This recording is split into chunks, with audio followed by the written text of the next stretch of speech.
सो hi everyone, कैसे हैं आप सब। आई होप आप लोगों की पढ़ाई बहुत अच्छी चल रही होगी। आज की वीडियो है सीए फाउंडेशन कैंडिडेट्स के लिए जिनके अभी पेपर रिसेंटली आने वाले हैं सितंबर 24 में। आपके एग्जाम्स में अभी बहुत ज़्यादा दिन नहीं बचे हैं, हार्डली 10-11 डेज बचे हैं। तो लास्ट के दिनों में क्या हमारी स्ट्रैटेजी हो सकती है, आज हम वो डिस्कस करेंगे।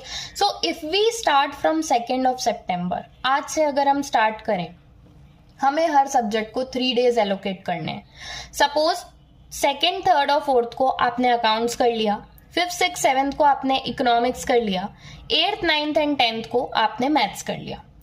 आखिरी का जो आपका टाइम है 11th और 12th September, you can exclusively give it fully for your first paper, क्योंकि वो आपका फर्स्ट पेपर है। फर्स्ट पेपर बहुत ज़्यादा इंपॉर्टेंट होता है। इसका मतलब ये नहीं है बाकी पेपर इंपॉर्टेंट नहीं होते हैं, लेकिन फर्स्ट पेपर से एक बहुत इम्पैक्ट पड़ता है आपके आगे की परफॉर्मेंस पे। तो 11th और 12th को आपको कंप्लीटली अपने फर्स्ट पेपर की प्रिपरेशन करनी है। अब बचता है आपका लॉ मैं हमेशा एडवाइस करती हूँ स्टूडेंट्स को कि लॉ आपको डेली पढ़ना चाहिए रेदर देन उसको एक संग टाइम देने के। डेली पढ़ने का मतलब ये नहीं कि आप उसका कॉम्प्रिहेंसिव कवरेज नहीं करोगे, डेली 10-15 मिनट्स दे दिए। आपको डेली कम से कम 2 to 3 आवर्स लॉ पढ़ना है, क्योंकि लॉ आपके लिए बिल्कुल नया सब्जेक्ट है।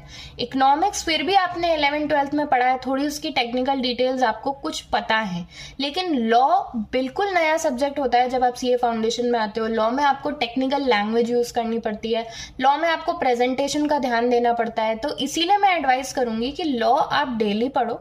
लॉ में आप बिल्कुल भी ऐसा मत सोचो कि हम एक संग 3 दिन पढ़ के उसको छोड़ देंगे। लॉ आप डेली पढ़ो, बाकी के सब्जेक्ट्स के लिए आप डेली 3 डेज एलोकेट कर सकते हो। अभी भी आपके पास टाइम है, आप अच्छे से सारे सब्जेक्ट एक बार रिवाइज कर सकते हो। 10-11 दिन बहुत होते हैं फिर से एक बार रिवीजन करने के लिए।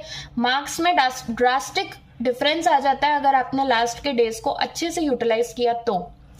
कुछ एडिशनल चीजें हैं जो आपको लास्ट के दिनों में इस रिवीजन के लिए ध्यान रखनी पड़ेंगी। आई विल एडवाइस कि आप एक मॉक टेस्ट ज़रूर दो। जब भी एक सब्जेक्ट कंप्लीट करो उसका एक मॉक टेस्ट ज़रूर दो इन 3-3 दिन के रिवीजन में, क्योंकि जब आप मॉक टेस्ट दोगे आपको पता चलेगा कि आपकी स्पीड कितनी है। सपोज अगर आपने मैथ्स का मॉक टेस्ट दिया एंड आपका कंप्लीट नहीं हो पाया, तो आपको एग्जाम वाले दिन याद रहेगा कि मुझे मैथ्स में स्पीड मेंटेन करके चलनी है, क्योंकि मेरे मॉक टेस्ट कंप्लीट नहीं हो पाया था। तो आपको मॉक टेस्ट से एक बहुत आइडिया लगता है अपनी स्पीड का, स्पेशली स्पीड का, कि प्रेजेंटेशन के साथ आपकी स्पीड हो रही है या नहीं, क्या दिक्कत आ रही है। तो एक मॉक टेस्ट, एक से ज्यादा भी दे सकते हो, वेल एंड गुड, बहुत अच्छी बात है अगर एक से ज्यादा मॉक टेस्ट दे रहे हो, लेकिन मिनिमम एक मॉक टेस्ट हर सब्जेक्ट का आपको देना ही है इन आखिरी दिनों में। अनदर थिंग इज कि आपको अपने लास्ट डे रिवीजन के जो क्वेश्चंस हैं, जो टॉपिक्स हैं, जो समरी नोट्स हैं, सब कुछ सॉर्ट आउट कर लेने हैं इन दिनों में। बिल्कुल भी ये मत सोचना कि हम आखिरी दिन जब पढ़ने बैठेंगे, बुक खोलेंगे, तब हमें जो लगेगा हम पढ़ लेंगे। सीए के एग्जाम्स में इतना टाइम आपको नहीं मिलता है कि आप बिल्कुल लास्ट मोमेंट प्लानिंग करो। जिस स्टूडेंट ने पहले से प्लान कर रखा होता है सिर्फ उसी का पूरा रिविजन कंप्लीट हो पाता है, बाकियों का नहीं हो पाता है, एंड दैट्स अ फैक्ट। तो आपको उस कैटेगरी में फॉल करना है जिनका पूरा रिवीजन हो पाता है। आप पहले से सॉर्ट आउट कर लो कि आपको लास्ट डे रिवीजन के लिए क्या क्या चीजें करनी है, कौन से आपके नोट्स हैं, एंड इस पॉइंट ऑफ टाइम पे अगर कुछ अमेंडमेंट्स की वजह से कुछ एडिशन हुआ है, that is a different thing, लेकिन please I will advise you कि आप अपना स्टडी मटेरियल अब चेंज मत करिए।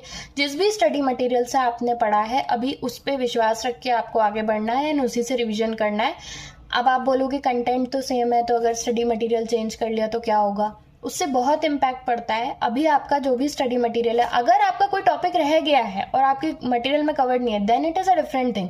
पर कंप्लीटली स्क्रैच से एक नया स्टडी मटेरियल यूज करना या मल्टीपल स्टडी मटेरियल्स यूज करना एक ही टॉपिक के लिए, वही सेम चीज आप इस बुक से भी पढ़ रहे हो, इस बुक से भी पढ़ रहे हो, इस बुक से भी पढ़ रहे हो, उससे आपका ब्रेन बहुत कंफ्यूज हो जाएगा, आप फालतू में खुद को मेजर अप कर लोगे। सो आई विल एडवाइस दिस कि आप अभी स्टडी मटेरियल ना मल्टीपल स्टडी मटेरियल्स यूज करो, ना अपने स्टडी मटेरियल स्विच करो।